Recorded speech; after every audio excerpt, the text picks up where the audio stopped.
તો કેમ છો બધા મજામાં રહીશો? તો ફરી આવી ગયા મિની વ્લોગ લઈને બધાને જય દ્વારકાથી જય માંધણી.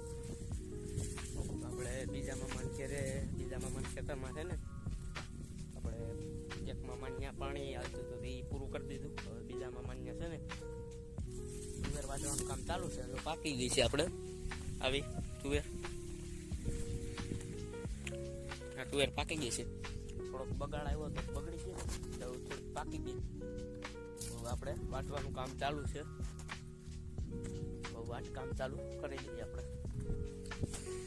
આપણા મામાની વાઈના ફૂલડા વાઈ પાસે વાવી ગયેલ છે.